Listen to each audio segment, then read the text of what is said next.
Injuries. They're hitting, as always. We're talking all 30 NBA teams. What are the injury updates that you need to know? And some you don't. Michael Bolton. Thanks, Josh. It's Michael Bolton here, and it's time for another episode of the Locked On Fantasy Basketball Podcast. Let's get to it. Let's get to it, indeed. You are Locked On Fantasy, your daily NBA fantasy podcast. Part of the Locked On Podcast Network, your team every day.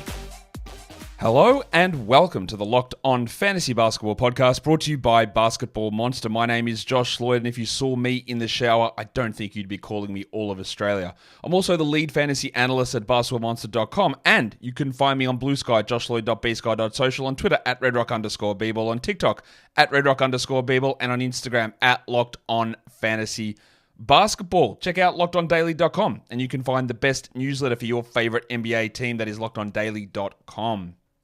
Go and hit a thumb on this one, share it around, and get cracking. I think you know how we roll in these circles. We're talking NBA injury report. It is New Year's Eve here for me today, so we're getting ready to roll out of 2024 and roll into 2025. In Japan, Omisoka is apparently what the last day of the year is called, and all my Japanese friends can let me know about that. But that's what it is, so get ready to celebrate Omisoka. I'm assuming that pronunciation is just absolutely bang on with my flawless Japanese accent. Should we talk injuries? We should. Let's start with the Washington Wizards. The NBA moves fast with injuries and injury updates. So, I started preparing this show an hour ago, let's say, and there's going to be things that are out of date. That is just how injury reports roll, and I'll try and keep you best updated on that as I can. In terms of the Washington Wizards, we've got Jordan Poole, who missed the last game. He's going to put him as questionable for the next one with that hip contusion. Alex Sarr has now popped up with an illness on the injury report. He missed a game a couple of games ago with a back problem, but that appears to be all good. Now it's an illness. Obviously, when those guys are out, and if Sarr's out, you roll out Valanciunas, and if Poole is out, we saw last game it was big-time stuff for Justin Champagnie. But of course, in this game, Kyle Kuzma, who's been out for 25 years, is returning with a rib sprain. So we'll see how that all works, and that's just another name to put in that mix. It is going to have an impact on someone like Champagnie. Anthony Gill is dealing with a nasal contusion, so he's questionable, and he just won't play anyway, while Marvin Bagley, they haven't actually still told us what the knee injury is. But I've got him out there until about the end of January with that knee sprain. Not that we worry that much about Bagley from a fantasy perspective this season. On to the Utah Jazz, and they are relatively healthy at the moment. We did get some updates on this. John Collins now has been ruled out of the game on Monday, so maybe he's able to return Wednesday. That is 4 consecutive games missed from the Baptist, and I know he'd been rolling. He'd played 36, 38, 37, and 35 minutes in the 4 games prior to that. The 2 games prior to that, 23 and 28. They were both blowouts, of course. After a really shaky start to the season, they're leaning into Collins a lot. I wonder what this means. It doesn't... The guys replacing Collins, let's put it this way, Cody Williams has been starting, Svi Mykhailiuk started some games, Michael Potter started some games, Kyle Filipowski. No one is doing enough to go, they're our future. We've got to really give those guys minutes. So I think we're all right with Collins, but this does appear to be lingering. Keontae George is probable. He has missed 4 consecutive games with an ankle sprain. That has allowed Colin Sexton to go absolutely bananas. Is enabled Jordan Clarkson to do more as well. So we'll see what they do. This is, again, it's going to be a real test because Sexton's minutes, as you know, have been annoying. 31, 28, 36, 32, 36. But the 3 games before that, 4 games before that, 24, 24, 23, 23. And I expect him to be more like that. So your sell-high window, it's about to slam. Just make sure you get all your appendages out of the little gap between the door and the frame because it's going to slam pretty quickly, I think, here for Sexo. On the Toronto Raptors, I hope that everything's all right because there was just a random report today from Rowan Barrett or for Rowan Barrett just saying he was out. And I don't know why. They said he's just not going to be with the team. He's gone back to Toronto, and we know that there was the tragic passing of his brother last season that cost him a bunch of time. I hope that everything's fine in his family life, but it was a little strange out of nowhere for Barrett. What this means is that we do get to deploy Dick at least for this game, I would say. And I just have no idea how long Barrett's out. They're playing again on Wednesday, the Raptors. They've ruled him out for Tuesday, by the way. They're playing again on Wednesday back in Toronto, so maybe he's okay to go there, but I would think that there is a risk that Barrett doesn't play there. We might, keyword might, have Emmanuel Quickley back this week. I don't know. There's been no updates. There is reports of him practicing, but I'm not sure. I'll just say that he doesn't play the first 2 games here, Tuesday, Wednesday Quickley, maybe a Friday return on the 3rd, but it's been 25 million years since we have seen this guy in a Raptors uniform. Remember, this man was basically an Iron Man for the first few seasons of his career, and it has not gone well at all this season. And I'm sure there's going to be plenty of you, I'm never drafting him again, do not draft this, not touching Emmanuel Quickley ever again. Again, even though he averaged, 73 games played for 4 years in a row. Davion Mitchell missed last game with an illness. His role has been very up and down. I'm not even sure he's going to be a part of the rotation if they're going to give those minutes to Jamal Shed. And then Bruno Fernando, lob threat legend, toe injury. He just doesn't play, so we're good there. Don't have to worry about that one too much. On to the San Antonio Spurs. We also don't have to worry about this one because there's no one on the injury report for now. That can obviously change, but there's no one there for now, so we're good. The Sacramento Kings have also basically got no one on the injury report because the only guy there is Jay Crowder. Devin Carter, first round pick, is back and playing in the G League. I'd imagine he would come up soon to the main team and not get minutes because, again, the 240 game. Monk, Fox, Herter, Alice, they all play the same positions. And yeah, maybe Fox is traded. Maybe Alice is, what do you call it, 86th? I don't even know, what does that even mean? I know what it means, but why does it 86th mean that? I think it just means chucked out, doesn't it? I'm sure I'm using that correctly. But anyway, where does Carter play enough? Is Herter good? No. Is Alice good? No. Monk and Fox good? Yeah. But where does Carter play? Anyway, that's beyond the point. Jay Crowder's 100% washed, and glad they signed him to be their savior. He's got a back issue and he's questionable, but he just won't play anyway, so that doesn't matter. More injuries to talk about in Portland than from those other teams. We've got a bit of a list going here. It doesn't appear like any of these are super serious. Toumani Camara, I guess a foot sprain could be serious, but they haven't updated us to say that it's serious. He missed the game on Saturday. He's questionable for Monday, so I guess being questionable is a good sign. But terrible franchises give terrible reports, so I'm not really sure where we're at with that. He's a borderline 12-team league guy anyway. I wouldn't bother holding through the nonsense. But with him questionable, Jeremy Grant questionable, Delano Banton questionable, it means that Scoot and Denny Avdia have a real chance here to put up big numbers in big minutes. It's going to be a frustrating scenario all the way through, but when players are out, they're ready to go. As for Grant, honestly, I don't think you need to hold Jeremy Grant in 10-10 leagues. I don't think you need to hold him in 12-10 leagues. What are you actually getting? Frustration, no fantasy playoffs, inconsistency, fake injuries. For what? Why would we even bother holding? You might get a 4-game run of top 70 numbers. I don't... If Grant misses a game here, I just wouldn't have a problem moving on, honestly. I just don't think he's good enough to care about it. Delano Banton has missed, 2 in a row. He's questionable for Monday. I know that NBA's worst coach, Chauncey Billups, loves giving... Doug Christie's going to give that a run, by the way. I think Doug Christie will give that a run. Chauncey Billups loves giving Banton minutes so we can keep Scoot at 21 a night, so just watch that one. Matisse Thybulle, haven't seen him this season. Maybe we get a return at the end of the week, but also, like with Devin Carter, how does he play? Kamara, Sharp, Simons, Scoot, Avdia, Banton. I guess he plays over Banton, but where does he play? And the last one there is Rob Williams dealing with an ankle problem. Rob Williams' opportunity to have fantasy value was when Donovan Clingan tore his MCL and Williams got concussed in their very first game, so there's no value for him here. And if he gets back to 20 minutes at any point, he won't. But if he does, then we re-add him, and that's okay.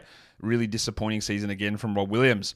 On to Phoenix. We did get an update on the injury statuses of these guys, so I'll be able to tell you that. Devin Booker, who I didn't expect to be playing on Tuesday, I had him doubtful with a groin strain, but to be fair, he left the game on the 19th of December, so we had a chance that he returned and he practiced, so it does look like that D should turn into a Q for Booker. Royce O'Neal listed as a groin. It's actually an ankle, so that's my bad. He's officially going to be questionable for Tuesday's game. Grayson Allen also dealing with the concussion. He looks like he'll be available. He's questionable for Tuesday. Yusuf Nurkic won't. He'll be able to return on the 6th of January from his suspension. The Suns only have 2 games this week, so look, yeah, you could stream Mason Plumlee for 1 game, but that's really about it. Bol, the big-time member of the Big Four there, Bol dealing with that knee contusion. He has not played since he got 5 minutes on the 8th of December. And then two-way contract legend Colin Gillespie with a fractured ankle, maybe a 7th of January return, but that doesn't matter. The important ones there are Booker, O'Neal, Allen, but if Booker and Allen return, then O'Neal's streaming value is down, and of course Allen's streaming value is only there if other players are out. And it looks like they all could be back at around about the same time. We'll come back, we'll cover off some other teams. But today's episode is brought to you by the big fellas over at Rocket RX. So, Rocket RX is there to help you boost your confidence and take control in the bedroom. The solution is here. Imagine feeling more prepared and performing at your best. Rocket RX makes it simple and stress-free. Rocket RX offers FDA-approved treatments for erectile dysfunction at a lower cost than the branded alternatives. No more uncomfortable doctor's visits or pharmacy trips. Everything is delivered straight to your door in discreet, plain packaging. With Rocket RX, you get trusted care from a real US clinical team. A quick 100% online consultation, and you can get a free prescription today. So get started now by going to rocketrx.com. It only takes 2 minutes. Right now, our listeners can get 40% off your first order when you use the code LOCKEDONNBA. That is rocketrx.com code is LOCKEDONNBA, for 40% off your first order. Terms and conditions apply. Rocket RX, better sex made simple. Okay. Shall we go into the next game? Well, the next team, it is the Philadelphia 76ers. Injuries are always seemingly going to be a part of the season for these guys. Joel Embiid played in the last game, but now he is on the injury report with that foot/ankle that he hurt on Christmas Day. Andre Drummond also questionable with a toe, so that could really open up a lot of things for Gershon Yabusele. This game is against the Blazers, so if they sat Embiid, I wouldn't be surprised. But they do have a Wednesday, Thursday back-to-back coming up, and we're very confident that Embiid's going to sit one of those ones. Eric Gordon had oral surgery. He's missed 3 games in a row. He's questionable here. I'm not even sure how much of a part of the rotation he is. It's between him and Reggie Jackson and Kyle Lowry to see who can be the most washed in terms of getting minutes off the bench. And 2 of those guys, Gordon and Lowry, are both questionable for this one. So you're really just sort of playing to see who's in, who's out, and then how self-branded hat Nick Nurse, how self-branded hat legend Nick Nurse still have to buy a hat. I'm going to buy one. I have to buy one. I'm going to open up a tab right now so I can, what would I search? Nick Nurse merch. All right. The Nick Nurse Foundation. There we go. All right. We're buying one after the show. Yeah, so which one of those guys is in or out is just going to be on the whims of the old NN. Let's go over to our Orlando Magic. Maybe Paolo Banchero back this week? Maybe? I don't know. We thought around Christmas would be a reasonable time frame. Christmas has passed. He is practicing, so I think there is a chance that we get Paolo returning. They play on the 1st, the 3rd, and the 5th, and the 5th to the 6th is the back-to-back. So I guess there's a Sunday chance return, which is the 5th, maybe a Friday return on the 3rd for Banchero. Jalen Suggs hurt his wrist in the last game. Suggs has hurt himself a million times, and he seems to come back from it. I don't know that there's any chance that he sits here. I mean, there's a chance, but I'm not sure where we sit with that. And then Mr. Black hurt his back in the last game. Mr. Back, he didn't play on Sunday, so if both Suggsy and Black are out, then you would guess it's Cole Anthony time. Although I am sure that Jamal Mosley will find a way to find maybe you'll start Corey Joseph and play him 30 minutes, which is honestly one of the worst thoughts. I died inside a little bit. Franz Wagner dealing with his oblique end of January, I'm guessing. We haven't had any real updates on that. Anywhere between the 25th of January to like the 10th of February, I think is a realistic time frame there for Franz. And like I said, Mr. Black is dealing with a Mr. Back injury. So, we're not rostering Anthony Black anyway because you never know what you're going to get. It's usually bad. And the occasional good game is just not worth the stress and the pain and the nihilism of dealing with Anthony Black on a daily basis. In Oklahoma City, we've got Alex Caruso, who has strained his hip again. Caruso he's missed the last 3 games in a row. I'll just put him as doubtful for the New Year's Eve game. Just because it's Alex Caruso and they're going pretty carefully on that. Chet's out until early February, and then Adam Flagler, a two-way guy, has a hand fracture middle of January for him, but that's not going to matter for most people. With Caruso out, it just really boosts the Hong Kong matchups. Casey Wallace, you're able to get extra stuff from AJ Mitchell and Aaron Wiggins, but there's still too many of those guard types that Mark Dagnott can move through and adjust and change in the minutes and all that sort of stuff. All right. On to the New York Knicks. 2 injuries here. Jalen Brunson is appearing as questionable. Of course, he was questionable for the game on Saturday, and then he played 44 minutes in that one, and now against the same opponent, he's questionable again. I just hope that all of these lower body things, the calf issue, the multiple foot and ankle injuries all season, and him playing through them in big minutes most of the time, I hope it doesn't lead to like a compensation thing of something just completely blowing up, and then we lose him for a long period of time. No idea whether he plays on Monday. We'll see if he does, or if he's out, then it's McBride and Payne, who you really want to look at to stream in. The other one is Mitchell Robinson, who we're looking at probably a February return, but we're not stashing that in vast majority of fantasy formats. On to the New Orleans Pelicans. It's still basically the same story here. Yves Missi was on the injury report, but he's available, ready to go on Monday, so we're good there. Brandon Ingram and Zion Williamson, they're the ones we're really waiting for. Probably another 10 days or so with Ingram. Who knows? Zion, maybe the end of the week, he's doing some practice work, but yeah, we're all in pretty much the stage of believe it when we see it for both of these guys. And then Jose Alvarado could also be nearing a return towards the end of this week. I don't think that Alvarado is going to have an impact with Murray and McCollum there, but of course, if something happens with those guys, then we know that Alvarado becomes useful. The other one is Karlo Makovic, who's dealing with a back problem. He just has barely played at all this season. He's been bad when he played. And maybe he's back in a week or so, but it also just 100% does not matter. In Minnesota, the injuries we have got there, we're talking about nothing that really matters. Rob Dillingham, it wasn't really discussed, but he was a late scratch yesterday with an ankle problem, so that ankle's been an issue for him for a while. Luka Garza's dealing with an ankle, and two-way contract legend Daishen Nix is also dealing with an ankle sprain. These are not regular rotation pieces anyway. Josh Minott seems to have taken the Dillingham rotation minutes at the moment and is playing well, so I don't think we worry about any of this stuff with Minnesota at all. In Milwaukee, Giannis has missed the last few games due to an illness.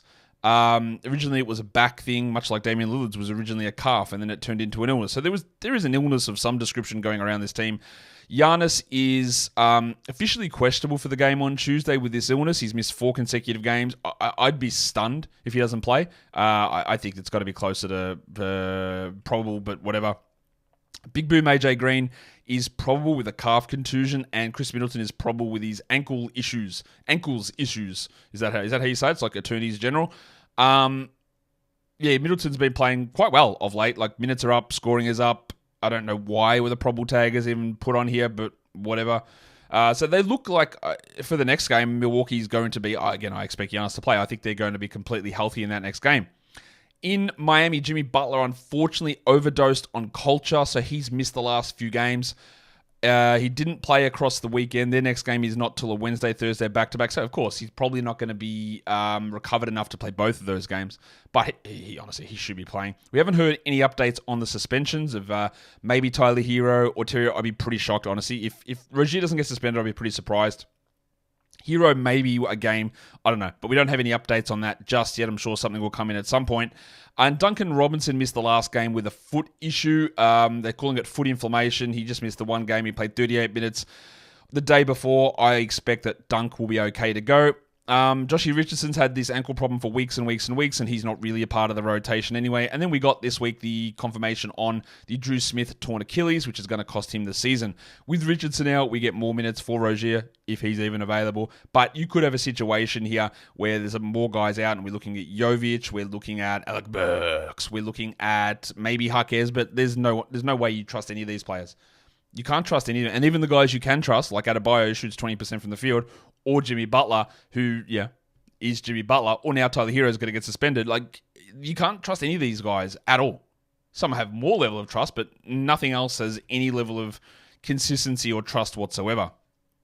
In Memphis, we're actually going to double bang the injury report in Memphis because there is a long list here. And I think it's the first time all season I've had a team that has gone on to 2 pages. So Ja Morant has this AC shoulder joint issue. I'm ruling Ja out until about the 11th of January. No actual idea on a real timeline. They haven't given us one. That means we're rostering Scottie Pippen, obviously. Santi Aldama, even though they don't like to give Pippen big minutes. Santi Aldama sprained his ankle. I'll just say that he's probably going to miss the next few games. They said week to week on that, so he's out for this week. Maybe he returns the week after. I'm having my doubts that he's going to be available, ready to go on the 6th, but that's where we're at. You would think that with Aldama out and with all the other big men out, that you would get a little bit more action from guys like Jake LaRavia. Unfortunately, he sprained his ankle in the last game. I don't know the severity of that, but I'll suggest that for Tuesday's game, LaRavia doesn't play. Zach Edey in the concussion protocol, you usually don't come back within 4 days from a concussion protocol scenario. So I don't think Edey plays on Tuesday. Friday will be a decent return date for him. Marcus Smart has another finger problem for the second season in a row. We're ruling him out until about the 15th of January, which again further bumps up LaRavia if he's available, but more importantly, Jalen Wells, and more importantly, Scottie Pippen, because he's the only point guard there unless you want to get into the Yuki Karamura sweepstakes, which you probably shouldn't. Brandon Clark missed the last game with knee soreness. He's probably the only one of these guys that I think has a chance to actually play in their next game, and that would mean that he would get his 24 minutes or so. Maybe that's streamable. And then you've got Jay Huff, who's also going to be potentially streamable there. I already mentioned LaRavia with his ankle. And then there's the two longer-term ones with both GG Jackson and Vince Williams, looking for an early February return from a foot fracture for GG and an ankle sprain from Vince Williams. But yeah, that's a lot happening there. In LA, for the Lakers, LeBron missed the last game due to an illness that was on Saturday. Their next game is on Tuesday. I would be very surprised if LeBron doesn't play. I'll label him probable for that one. Gabe Vincent missed the last game, or left the last game due to an oblique strain. I had him listed as doubtful, but the Lakers have said he's officially questionable. But he didn't practice. So let's be fair. He's doubtful. When you don't practice, you don't really have a good chance of playing in the next game despite a questionable tag. Our stats and our record keeping on this suggests that if you're not practicing and you've got a questionable tag, then you are a 32% chance of playing, which is basically the official designation of the doubtful tag. Doubtful tag is supposed to be 25%. In reality, it's 5%. So a questionable didn't practice tag is basically an official doubtful tag for Gabe. We might be getting Christian Wood back at some point. He hasn't played at all season, so I'm not really sure. With his knee, he had a setback there. Maybe a Friday return, but yeah, like he'd be the backup to Davis, obviously, but we wouldn't be rostering him anywhere. Jared Vanderbilt did some practice work, non-contact stuff. He's weeks away still, and again, we're not caring about that for fantasy. And the last one is Jalen Hood-Schifino, who I'm listing doubtful with just being just a bit shit. That's it. Really, he's just a bit shit. On to the Clippers, and only two injuries here. We had a couple of other guys in Kobe Brown and Kevin Porter Jr. who missed the last game, but they're both off the injury report. There's two guys on there, Terrence Mann and Kawhi Leonard. Terrence Mann, we're expecting a weekend return from the hand fracture, and the target date allegedly for the fun guy Kawhi Leonard is Saturday as well, the 4th of January, from his knee issue that was 100% ready for training camp and was ready to go all the way through US Olympic training camp back in July. So, I know time must work on a different sort of scale there, but you would think if you were 100% ready in July and then you were also 100% ready to begin training camp on the 1st of October, a 4th of January return seems reasonable to me. It seems reasonable. Not that there's anyone lying or there's no obfuscation or anything like that through any of these situations. It seems that's above board to me. If you're ready to go, then surely your next game should be 6 months later. That's how I work. Looks like Kawhi will be back, and yeah, I'm very unconfident that he makes it through the season playing big minutes and lots of games. In Indiana, 2 ankles. Well, a lot of them have 2 ankles. I'd say most of those players actually have 2 ankles. We've got 2 ankle injuries. Aaron Nesmith has been out for weeks with this ankle sprain. I haven't heard enough to suggest that he'll be available for Tuesday. Maybe we look at a Thursday return. So I'm going to put him doubtful for that game. Well, Obi Toppin has been questionable the last 2 games. He's now missed 2 games and left early on Thursday. I would think Toppin is more likely to play. If Obit is out, it really means that Jarris Walker, is able to play a little bit more and be useful for 14-teamers, and it gives a little bit more to the tank, Tom Bryant, as well. We've got more teams to come back and talk about, but today's episode is brought to you by Rocket Money. Yes, Rocket Money. Do you know that Rocket Money helps you find the subscriptions that you've forgotten about, or the ones that you were paying for twice and you didn't even realize? It's a drainer. We're all trying to do better financially, reach our goals, and save money, and sometimes money just leaks out, it drains out. And that's where Rocket Money can really come in. It's a personal finance app that helps you find and cancel unwanted subscriptions, monitor your spending, and help to lower your bills so that you can grow your savings. Subscriptions, spending habits, whatever it is, the goals you need to hit, Rocket Money can handle all that sort of stuff. It's got over 5 million users and have saved a total of $500 million in cancelled subscriptions, saving members up to $740 a year when you use all of the app's premium features. The subscription tracker is really the best one because we know there's so many subscription things in the world today, and there are so many things that you don't even know that you're subscribed to. I remember I got a notification the other day for one that says, hey, your subscription's expiring. I go, what is this? Did I subscribe to this? Oh, apparently I did. Well, better go in and make sure that's done. But you don't always see those notifications, do you? And that's where Rocket Money comes in. So cancel your unwanted subscriptions and reach your financial goals faster with Rocket Money. Go to rocketmoney.com/lockedon today. That is rocketmoney.com/lockedon. rocketmoney.com/lockedon. All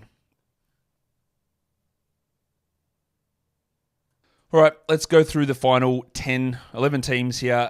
The Houston Rockets looking okay in terms of the amount of injuries, but we have to be very worried about what is going on with Tari Eason. He has now missed, 6 consecutive games with lower leg injury management, which, of course, to remind you, was a tumor growing on his leg. That's what the injury was. He had surgery on that, and now it is the pain or whatever management process is randomly out of nowhere. And let's again be blatantly clear. This is not injury management. You don't play the whole season and then all of a sudden go, yep, better manage injury. That wasn't an injury. It was a medical procedure. I'm very worried. I think if you drop Tari Eason, I think you'll be okay. I don't know when he's coming back. Look, he might literally play on Wednesday. But the fact that this has crept up again, the minutes were already on the way down, the production relies on low volume stats, I think you move on, and you feel all right about it, unfortunately. And then the wild thing, Jayshawn Tate missed last game with an illness. That means that we're getting like 10 minutes or so of Cam Whitmore. I know people rushed to grab Cam Whitmore after 2 really big games, and it clearly didn't work out. Maybe there's a chance for Whitmore because Amen Thompson is probably going to get suspended for Wednesday. We haven't heard yet. Jalen Green possibly could be suspended. I don't think he will be. Tari Eason could miss, and Tate could miss, but Whitmore might play 15 minutes. The 240-minute path to get him to 25 minutes is really, really hard to figure out. It's not hard. It's impossible. So I wouldn't be excited there. But I am very worried about where we're at with Tari. In Golden State, Brandin Podziemski left the last game with an abdominal strain. Was it last game? No, it was 2 games ago. No, it was the last game. He left the last game with an abdominal strain on Saturday. He is ruled out for Monday. I'm just going to rule him out for the rest of this week. I don't know for sure. They haven't given that timetable, so maybe he returns the week after. We're not rostering Podziemski anyway. Moses Moody is probable to play today, and then Gary Payton's dealing with a calf that I've got about a 10th of January return. But with Podziemski and Payton both out, it does mean that other guards can get extra opportunities. Not that it means that much. Buddy Hield played 15 minutes in the last one. Lindy Waters played 14 minutes. Moody didn't play in that one. It's still going to be a mess. But it enables probably Dennis Schroeder to play instead of 29 minutes, 32 minutes. Is that enough? I'm not sure that it matters. He's been terrible in the minutes he's played. It helps Kuminga get a little bit of extra boost off the bench as well. But overall, I think you're not really running to add a Hield or a Waters or a Moody or anyone along those lines, even though Podziemski's likely to be missing some time here. Detroit, well, they're in a good spot injury-wise. Bobby Klinkman's healthy, and no one else is injured. So we're good. Denver. 2 big man injuries here. One of them is Aaron Gordon, who re-strained the calf. He left Christmas Day game. He missed Friday. He missed Saturday. Very certainly he's not going to play Monday. Don't think he plays Wednesday. And then they've got a Friday, Saturday back-to-back home and away against the Spurs. Although you guys would call it home and road against the Spurs. Almost no chance he plays in both of those games. He could play one of them. So maybe he's able to return on the 3rd. Maybe he returns on the 4th. With him out, Russell Westbrook remains a must-roster guy. Peyton Watson, definitely not for points, maybe for categories, but they're not even starting him. And then Vlatko Čančar, who I did think had retorn his ACL. They're saying it's not, but they're also not telling us what it is, and that it's a long-term knee sprain. Him and Marvin Bagley can do the handshake meme of long-term injuries that are probably costing the season, but our teams think we're not important enough to report upon. Welcome to the club, because that's what it feels like. They both just feel like they're done for the year, and just knee, all right, out, all right. What does that mean? Not telling, and you actually don't care enough to probe on it, which is true. Most people don't. So we don't get the information, but just don't expect Chanchar to be back anytime soon. I've got a late February return for him on the docket. Now, the Dallas Mavericks, we actually got an update for this team as well, and it was one that's not great. I don't love this idea. Let's talk about what we do know. PJ Washington returns. Derek Lively still remains questionable with a hip contusion. He's missed 2 straight games while he is out. It's obviously Daniel Gafford's season, and then until Lively gets back to 30, Gafford's going to have utility, but long-term, I don't see Gafford there. Najee Marshall has 3 games left on his suspension, so he can return Monday the 6th of January. And Luka Doncic is the big one, of course. He's out until, I think, the beginning of February with that calf strain, and we already know what we're doing there. It's Spencer Dinwiddie, and it's Quentin Grimes, and it's in that order. The added thing that happened today, well, Dante Exum's out for a few more weeks as well with a wrist injury. He hasn't played all season, but now Kyrie is out with the shoulder, which has been bothering him very clearly. He's missed games here and there, so that means we're going to get a lot of Dinwiddie, we're going to get a lot of Grimes, we're going to get more Jaden Hardy. Both Dinwiddie and Grimes become absolute must-stream guys, and I think must-roster guys. I don't think that Kyrie is going to be missing long absences here in a row, but I think you're going to have occasional one-game offs for him. I would very much, if he puts together a really strong run in January, I would trade him away because, A, I think the shoulder might linger, and 2-game playoff week. So you wait to see how good he can be, how big the games can be, and then you try to move off well before Luka returns. That would be my idea there. But yeah, Dinwiddie and Grimes, just absolutely priorities. Absolutely. Only one injury currently in Cleveland, that is Isaac Okoro, who had been starting. He's dealing with a shoulder issue. We've got him out for at least another week or so, maybe a 6th of January return, and then he just jumps back into the melange of players in that position. Karis LeVert, Max Strus, Dean Wade, Sam Merrill, Isaac Okoro, even throw Ty Jerome and George Niang in there, meaning none of them can play enough to matter for most leagues. That's how I'm viewing that. In Chicago, they don't skate by with me for their nonsense and how bad of a franchise they are, but they do skate by even from me with how bad their injury reporting is. I think we forget about this because we had so much sympathy for Lonzo Ball, but remember the Lonzo Ball injury reporting? Remember that? Where it's like, he just didn't play for 2 years and they just didn't say anything. Oh yeah, cool. Lonzo's hurt, man. Knee. We'll see. All right, sick. Remember, even go back to the Derrick Rose days. I'm not saying it's even the same. It's obviously not the same front office. I'm not even saying it's the same medical staff. But like the reports, yeah, it all starts, the old fish rotting from the head down ridiculous phrase that exists. Well, when the reports come out and go, nah, Derek's actually healthy and ready to go. We're not sure why he's playing. Maybe he's just a soft cock, which is me paraphrasing what they did. And obviously that really created a rift and a real impact on Derrick Rose. But now they came out and they said, official tweet, Chicago Bulls account, Ayo Dosunmu has suffered a calf soleus strain and he'll be reevaluated in 10 days. Injury report, Ayo Dosunmu doubtful. He's not doubtful, like he's out. I'm going to tell you he's doubtful because they officially put it as doubtful. He's not doubtful. He is out. Dosunmu will not play on Monday. He won't play Wednesday. He won't play Saturday, I'm certain. Unless they are just screwing us around. But they did the exact same thing with Josh Giddey. Giddey's like, yeah, man, maybe outside chance I play Monday. So for Saturday, questionable. He's not playing. He just told us he's not playing. But you never know. No, I do know. Same as this with Dosunmu. I do know. He's not playing. Because you know who told me that? You did. You told me he's not playing. So yeah, Dosunmu's out. Levine and Giddey are both listed probable, while Jalen Smith is dealing with an ankle sprain. And when Smitty is out, it just means that we get a little bit more in terms of minutes for old mate Nick Vucevic, and then we get random Torrey Craig minutes to play some backup center, I'm guessing, because their center depth is what one may call merde. I don't know why I said it in French, because it's not like there's French players on this team.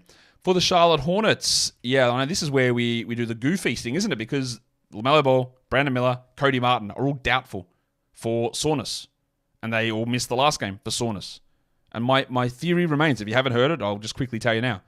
They played 2 games over like 7 nights here. So I think that they said, all right, you guys are a little bit banged up. It's nothing major. But if we sit you down, give you a full week off, we rest it, you only missed 2 games. You're not missing 4 games. You're not missing 5 games. You missed 2. And I think we'll be all right. If you're going to be worried about a LaMelo Ball shutdown, be worried about a Brandon Miller shutdown. The exact same scenario, except Miller's actually been injured more times than Ball this season. But I'm not worried about either of those things. And again, a shutdown usually happens if someone is injured, and then often they can extend that out. And they did that with Ball in not 2 seasons ago when he had to have surgery on a fractured ankle. That was obviously an injury, right? But last season he had an ankle sprain and they just didn't bring him back. And I think similar with Mark Williams, I think that they could have perhaps brought them back for the final 3-4 weeks of the season, but they didn't. And we, in head-to-head leagues, we adjust our dates so that those last 3 weeks to 3.5 weeks is where all the problems really do arise when the nonsense happening. Usually, you might get 1 or 2 strays mixed in there, but it doesn't, guys, it doesn't just happen as a thing where healthy players sit down through January. It doesn't. And I think part of the, not to go on a rant about this, but the nonsense fine that the Atlanta Hawks got about Trae Young with another doctor allegedly telling him he was okay to play. I think part of that is just the league saying, if you sit a healthy guy, we're going to come down on you, but we'll give you the last few weeks of the season, do whatever. So I don't think there's any real risk of fake injuries for a lot of these guys creeping up at this point. But this is what I think is going on with these guys. Again, I hope that is what's going on. Trey Mann with a back issue a few weeks ago. They just keep pushing him out and pushing him out. I said this probably a month or so ago. I actually think this is a massive long-term injury for Trey. And I actually would, if we don't get Trey Mann again this season, I wouldn't be surprised. This seems like a significant back problem, and they just keep pushing it out every 2 weeks. I hope that I'm not right there. I'm probably not. For the Brooklyn Nets, they're going to get the traded guys available, D'Angelo Russell and who's the other one? Maxwell Lewis, I'm guessing, for their game on Wednesday. And then we still have a lot of unknowns about how all that works. Does D'Angelo Russell get traded again? I know there was a report that D'Angelo is going to get bought out. I don't believe that's going to be the case. And that was also reported by Mike Scotto of HoopsHype. He does not create the HoopsHype global rating, so he gives a pass on that one, saying that there's no plans to buy him out, because I don't believe it really makes a lot of sense, because A, if you get bought out, there are only certain teams that you can sign with. Because he makes over the mid-level, he can't sign with any team that's first or second apron. So he can't go to a playoff team that's one of those teams. And there's a lot of those apron teams. That's a rule. You can't do that. So why would he give up the money? Because he can't go to one of those top-level teams. Okay? If he gets bought out, he loses bird rights. The only real team with big cap space in the off-season is probably Brooklyn and Detroit. They're probably, and like, is D'Angelo Russell going to get a big contract from Detroit? I doubt it. So, yeah, in terms of being able to like sign somewhere for a decent contract, he needs bird rights retained to either go back to Brooklyn or to do sign and trade somewhere else, because there's just not many teams with much cap space. So I don't think it makes a lot of... Now, he could easily get fake injured towards the end of the season, but I don't think it really makes a lot of sense for D'Lo to be bought out.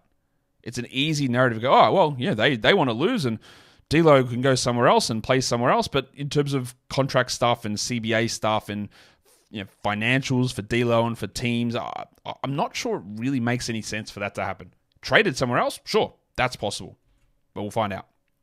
Cam Johnson had a hip problem, came back, played on Sunday, and left due to a hip problem. And the hip problems were what made him fall in the draft. So they've got a back-to-back Wednesday, Thursday. I'll be very, very stunned if Cam Johnson plays both of those games. So I'll rule him out for Wednesday at least, or put him doubtful for Wednesday. We might be getting the return of Zaire Williams, who's been out for a very long time with this knee issue. They've got a back-to-back, so we won't play both of the games. Maybe he's back here. I saw someone in the YouTube comments say Zaire Williams is going to be the big winner from the trade with Dorian Finney-Smith gone. I just don't think he's very good. So maybe he is, but he's also not healthy. He also doesn't really play that same position, although Simmons could play the 4 and Zaire plays the 3. That's possible. And Zaire does get somewhat of a boost, but I just don't know when he's going to be available. And he is remarkably inconsistent. Remarkably. Trendon Watford, hamstring. Maybe we get him back across the weekend, and he might get some of those backup minutes that Day'Ron Sharpe is getting, but we don't worry too much about him. The other one is Bojan Bogdanovic. I just have no idea. He's my only WFK for this run through. I just don't know if he's going to play, or when he's going to play, or why he would play on this team. Foot surgery, wrist issue. I just don't think we're going to see Bojan Bogdanovic playing for the Nets. The Boston Celtics, 3 guys there. One is Drew Holiday with a shoulder issue. I think he's missed 2 consecutive games with that one. 3 consecutive games actually with a shoulder. And Porzingis has now missed 2 games in a row with an ankle sprain. They have a Thursday-Friday back-to-back coming up, so Porzingis is going to miss one of those games for sure. Drew could easily miss those as well. Drew is not a 12-team league must anymore, I don't think. Porzingis obviously is, but Horford is not a must-roster player even if Porzingis is out. He's very iffy. He seems to have lost quite a bit there. And the other guy is two-way legend Anton Watson, who is dealing with an adductor issue. Watson has not even been active for a single game this season. Yeah, the other guys can be active for a few games, like old mate Drew Peterson and JD Davis, and they've been active for games. Watson hasn't been active for a single game yet this season. And lastly, we go on to the Atlanta Hawks. Dyson Daniels missed both of their games across the weekend with an illness. No real expectation that he's going to miss on Wednesday, so I think he'll be ready to go. Bogdan Bogdanovic, they're calling it a leg contusion. That is 4 consecutive games with a leg contusion. I don't think you need to hold on to Bogdanovic. His legs have been a real problem this season. His production is down. His minutes are down. He hasn't received any real bump at all. I don't think we hold on there. And then the news came out, which is the news that I was expecting. Hand fracture, hand surgery for Larry Nance. He's done for all of January. I'm thinking maybe a return around the All-Star break. And we're dropping him very clearly. And like I mentioned on the show the other day, this does nothing for Onyeka Okongwu. I know you might think it does something for Okongwu. It doesn't. Because when Okongwu was playing, Larry Nance was impacting him by playing 0 minutes. And now with the Okongwu back, Larry Nance is going to play 0 minutes. It's the exact same scenario it was before. So if you're all in on Okongwu before, don't let me dissuade you. You can go for it. But if you didn't like what Okongwu was doing before, literally nothing has changed. Like absolutely literally nothing has changed with the Okongwu situation. Because Nance played 0 minutes, and now he is playing 0 minutes. It is the same. Now, that is not to say that Okongwu can't be better, but it's got absolutely nothing to do with Larry Nance. And Nance, of course, you drop, and that's that. All right. We are done. That was lengthy. That's what she said. And we're at the end of it. That's what she said. Also, thumb it up, subscribe, and get ready for your day. It is New Year's Day. I don't care if you make resolutions or not. Also, you shouldn't care whether I care or not. But it is maybe a time to reflect. But again, let's reflect on positivity. What did you do good? What are we going to do good in this season? It's not about making resolutions, because sometimes setting tasks and failure on them can be a net negative anyway. But just, we want the vibes. We want the positivity. Guys, we are done here. Thank you so much for listening, everyone. See ya.